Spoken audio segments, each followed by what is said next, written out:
You know, I think we're in a good place as far as going on the road and playing.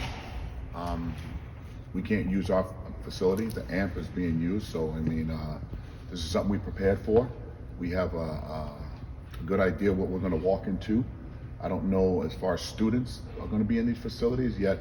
I think they'll have great crowds, so I think we're ready to go. You know, I think we're improving. I think we're improving dramatically. We have to continue to improve. Play in a hostile environment, stay connected on the road. Our two Big East games have come down to the last possession, both games, and we've been fortunate to win them both. We got to really do a better job late game taking care of the ball. Back-to-back games, we've had some critical turnovers late in the game, and I don't know if it's fatigue, I don't know if it's lack of concentration, yet give the other team credit because they've turned us over.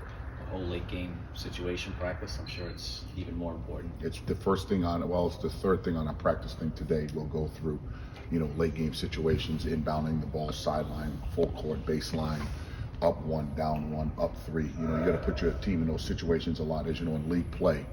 Late game situations come into play. And the biggest thing with this group here, having so many new players, is really finding out who they are as a player.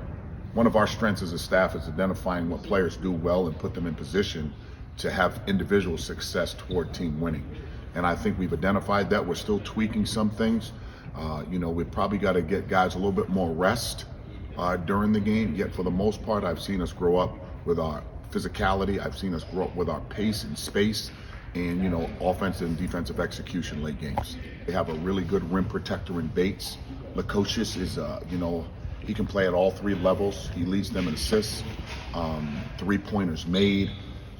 You know, Hunter brings a lot of experience to the floor. I think the pieces he's added, they're getting healthy now. Ali getting healthy, you know, and I think Harris has always given us problems, so it's going to be a lot of attention to detail on him. Playing at Hinkle is a historic building.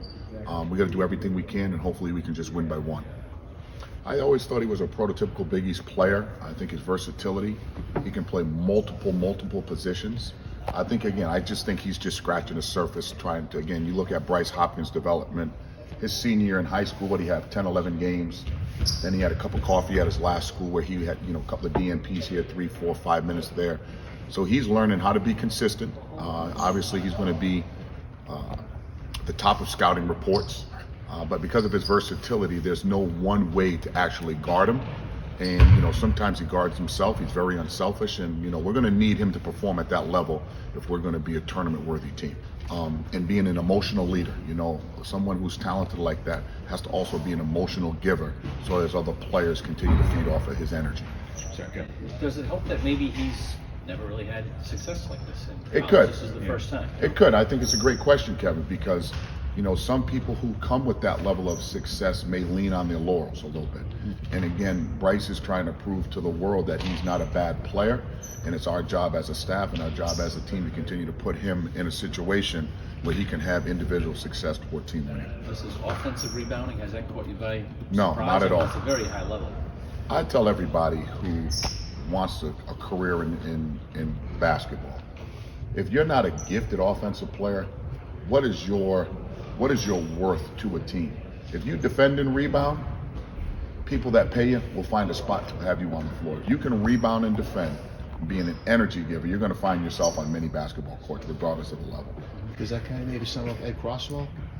Croswell Cleaners is the silent assassin all year. You know, he's been doing a great job. He's getting so much better just verbally leading. It's something that we've challenged him to be a leader on, is giving more verbal command. Because all the players don't know. He, Breed, and Jared really were the only ones that, not really, they were the only ones who did play for us. Castro sat out. So we need those three voices to be really loud. Is there a challenge in scouting Butler because they've been without two of their transfers, Ali and Thomas? I mean, we have enough game film, enough game tape on all of us around the country. There's no secrets, especially when you get to conference play. Everybody knows when you're going to tie your shoe. They know when you're going to pump fake. They know, you know, there's no secret. You gotta stay disciplined. You gotta play to your identity, and you gotta get a little lucky. You know, if you do that, you're gonna. My job as a coach, and I tell our players all the time, give us as a staff under 4 minutes to play in a 1-2 possession game, and I like what we do. That's all I ask our players. Give us an opportunity to help us win. If we don't have that opportunity, it's hard to win.